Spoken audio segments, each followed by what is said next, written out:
Hi, I'm Joe Pilla, and I'm here with Rich Sands. and we are pop culture mongering today, and it's Pride Month, so I have my Love is Love shirt on, and I have a silly flag because that's how we feel, right? That's how we roll. Excellent. So I have now wrestled Rich into talking about Queer Eye for the Straight Guy Season 2, because I liked the first go-round with this show. How did you feel about it? The first go-round for... In 2003, when it started. Right. Because it was, from my recollection, it was a bit of a phenomenon.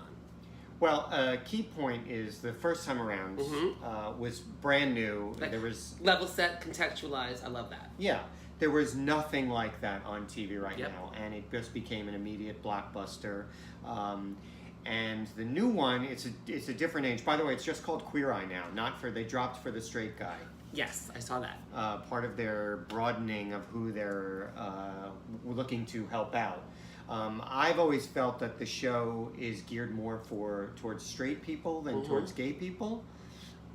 And I think the challenge with the first go-round is inadvertently it treated gay people as like monkeys in the window for everybody to kind of look at and go, I didn't know they were smart. I thought they were just sassy. And these guys were smart and they were sassy and they were regular and they were a little overweight sometimes, a little overdone, or they were characters as themselves.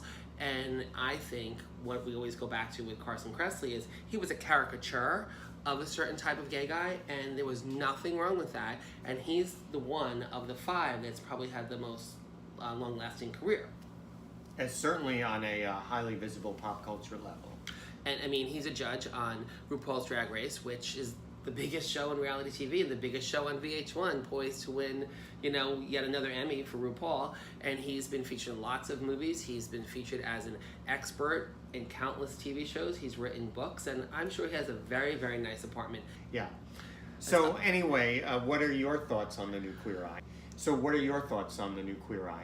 Well, I watched the first season in its entirety relatively soon after it came out, and there's an episode, I think it's the third or the fourth one, where they do a makeover on a gay guy struggling to come out to his family, to many of his friends, and yet he's living a gay lifestyle. He has a beautiful, handsome boyfriend. He has a phenomenal body. He just is very afraid of being so out in his day-to-day, like covering himself up in baggy khakis and things. And they work with him, and he just blossoms. And it was a beautiful show, and I was crying watching it, and I think that they did a really nice job with that episode. I don't know that all the episodes are as good as that one, but I think they're doing a better job of choosing good candidates. It has a feel-good way about it that I think is necessary in the political climate we're living in, and it shows these guys, whether they're gay or not, helping people.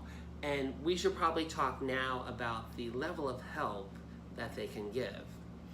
Well, I think that the areas of expertise that they're assigned are a little loose, and I think it's more, these guys were definitely hired for their personality, not their expertise in decorating and food and fashion.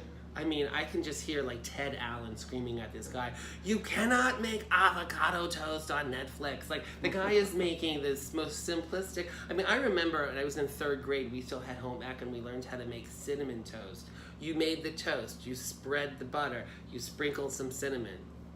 Maybe you should be on Queer Eye. Ooh, I could be. I made a dinner. I've been making gazpacho every which way, and it's keeping my weight down for the summer. It's been great. It's delicious. You can put basil. Okay, you it can was put just mint. a suggestion. Oh, I thought it was my audition.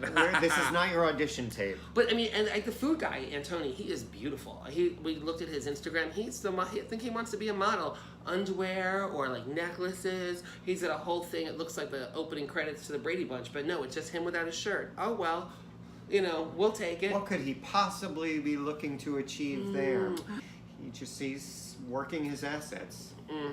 But I like Caramo Brown. He's the culture guy, and I think what he's done really nicely is he just guides the people, personality, and helps them build confidence. It's not about sorting your CD collection, which Jay Rodriguez did, which was kind of laughable and became a joke. but some of them are doing more than others. In as much as no one has CD collections anymore. Right. Let me organize your iTunes for you. Right, exactly. I'll do a Spotify playlist for you. Let me help you organize your apps on your phone. Here's how you spell movies. Here's where you put Grindr. Here's how you hide Grindr on your phone. We need an app for that. I don't have it. I have a husband. Do you have Grindr on your phone? I do not. Really? But I think it's a good show. I think it's good. I think it's good that it's out there, and I feel like it's necessary. And now we look at a show like this with these gay guys, and we don't look at it the same way as we used to. And that, I think, shows the difference in the way society accepts LGBT, the LGBT community. But I don't know why they had to have 5 gay guys. Why couldn't you just have had 5? Guys are going to give makeovers, and 2 of them didn't have to be gay. I do think it's amazing that the one guy. Then you wouldn't be calling it Queer Eye. I know. I think it's playing into that perception that gay men in particular have a stronger sense of style and culture. Well, look at my beautiful Love is Love t-shirt and then my tan that I accidentally got this week. Did you see in the... accidentally. Well, I wasn't planned. Ask Larry. Anyway, Sunday Style section was the 15th anniversary of the Metrosexual article last Sunday. Did you see that? I did not. Did you read it the first time? I think I did, yeah. Yeah? Did we talk about it back then? Did we know each other back then? Of course we knew each other 15 years ago. Oh, we've known each other for 20 years. I know, so we would have talked about it. Yeah. I don't remember specifically, but I'm sure it was covered in between discussions of Emmy nominations and casting on what was popular 15 years ago. Love Boat? No, that's too old. West Wing or... I never hate that show. But so to sum up Queer Eye, I think it's good that they have this show, and I think that bringing in different participants is really smart. Men, women, gay men, and not.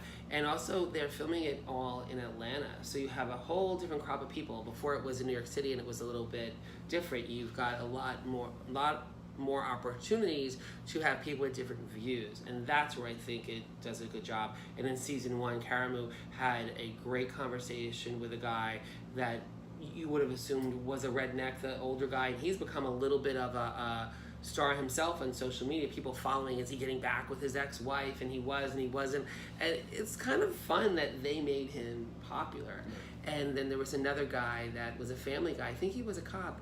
And it was really it was another episode that made me cry, because it was about the 5 guys were driving to Atlanta to go to the next contestant's house, and they get pulled over by a cop, and the African-American culture guy is driving the car, and he is visibly frightened and panicked, and it's the guy's best friend who's like, basically joking that they were going to give him a ticket, but he drove them to the guy's house to do the introductions.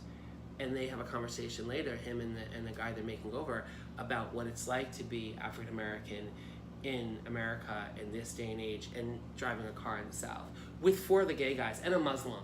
We haven't talked about Tan. Tan is the guy that does the wardrobe, and he's got some good salt and pepper hair. He's got it poofed up. My hair's not that thick anymore. I wish I could do that. But he is also becoming a breakout star. They're all becoming breakout stars, really.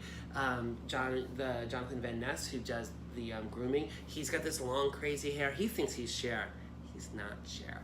But he's sassy and fun. So I think this show is good. I'm glad it's around. And we're going to predict that it's going to get nominated for Best Unstructured Reality Show, correct? Structured, I Structured? think. Okay. One of the reality categories. Gold Derby has it in the top 5 potential nominees. If you're watching, follow us on Facebook on Pop Culture Monger, and here, subscribe to our channel, make comments, engage. We'd love to hear what you have to say. We'll see you next time. Bye.